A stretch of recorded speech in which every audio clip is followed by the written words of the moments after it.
Okay, welcome back to another episode of Active Everyday Learning.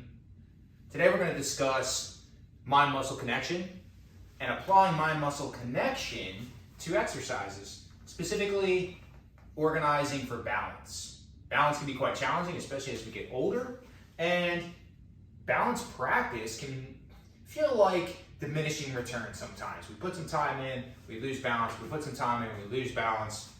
We just never get better at balance. Now we're in our 50s, we're 60s, or 70s. We have this lifelong experience of not having good balance, and now we're faced with things slowing down, our reactions becoming slower, our coordination becoming more poor, and balance becomes a priority for safety and our health span. So really, let's focus on how mind-body connect and engage and organize, and we're gonna start winning that balance game. So this would apply to any younger individual, for any athlete, all right, without a doubt, but it applies to us as we get older. So here's what we're thinking about, okay? Can we flex a muscle? What do we mean by flex a muscle? If I was gonna flex my bicep, boom, bring the arm up, bend the elbow, squeeze, muscle flexes. Most of us can do that. We can feel the muscle with our brain. I feel the muscle. I can feel the muscle with my hand. How many muscles in your body can you do that with? Can you feel your chest muscles? Can you feel your leg muscles? Can you feel the back of your arm muscles? Can you feel your calf muscle?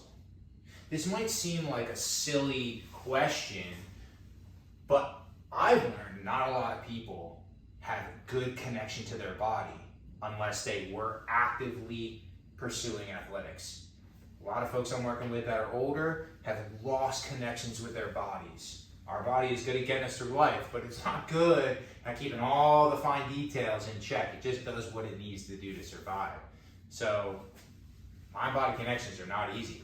The second challenge to the mind-body connection is, can you flex the muscle without changing shape, without bending the elbow? Can you just flex your bicep? Can you flex your chest without bringing the arms in? Can you flex your quads? Can you flex your hamstrings? Now this is a hard one. We gotta bend our knee and we can flex the hamstring, but can you feel the hamstring flex with your hand? Can you flex the hamstring? Can you feel it with your brain? Do you have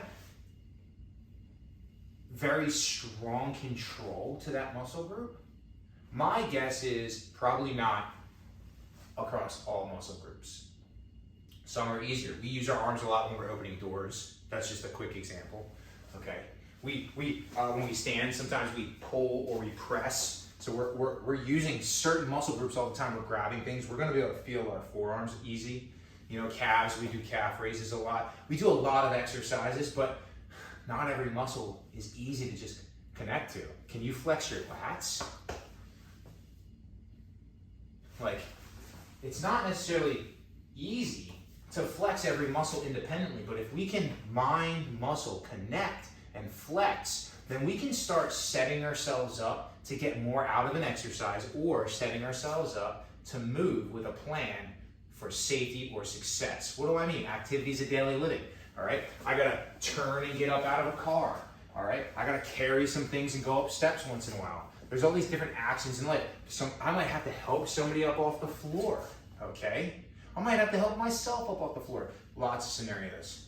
All kinds of times where, oh wow, if I just knew how to set myself up really well, I could express more strength with less pain and decrease injury risk. Oh, I have a bad back. How am I gonna pick this up? Organize properly. Mind-body connection. Talking about balance. We want to connect, and this could work for any exercise, but for balance, it's going to be very helpful for you. We want to connect to two parts of our body, the B and the B, all right? B and B, butt and belly. Both of these are the powerhouse to connect down into the floor and from the hips up to the upper body. We need to be able to control our core, control our upper body if we really want to have good balance. We want to be able to squeeze and feel and find our glute so we can support all of this structure down into the floor. So, can you squeeze and contract your glutes? Try that a few times.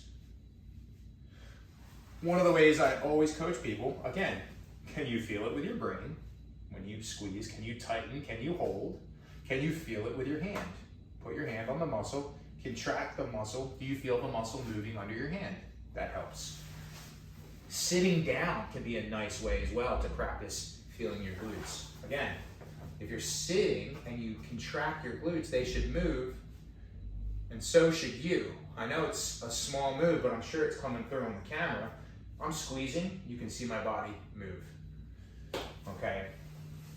So when I'm on one foot balancing, if I can squeeze that glute before I pick that foot up, I've already organized some structure down that can help me balance. Even more important is the core.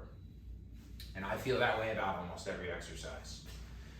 I need to be able to preset tension in my core, mind muscle connection.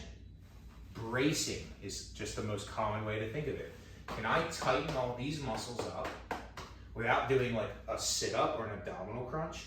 Can I tighten these up without getting into a plank? Those are the feelings I'm trying to recreate standing here. Easy way to do it. When you exhale hard, it naturally tightens up. So I always say, hey, throw your fingers against your belly, try to brace your core. If it doesn't make sense, you don't know what I talk about, exhale hard while your fingers are pressing into your stomach, and you'll feel the muscles tighten up. That's what we're doing. We're trying to tighten these muscles up. Before I pick my foot up off the ground, I organize down low, contract, I organize here, and then I pick that foot up for balance. Whatever the exercise is. Maybe it's a single leg hinge. Maybe it's just a high knee hold. Maybe it's some side leg raises. It could be any exercise that requires you to be on one foot for a period of time. Maybe it's something like a transitional style lunge, like a step through lunge or something. All types of examples where we need balance. But it comes from the top, okay? Holding, stabilizing, where the head weight, where the arms weight go. This has so much to do with it. If you can feel the core and you can organize and keep track, it's gonna help you out through balance. Okay, y'all, so we'll touch base on things like organizing the body, mind-body connection again, and related to other exercises, but especially as it relates to balance, find it, the belly and the butt.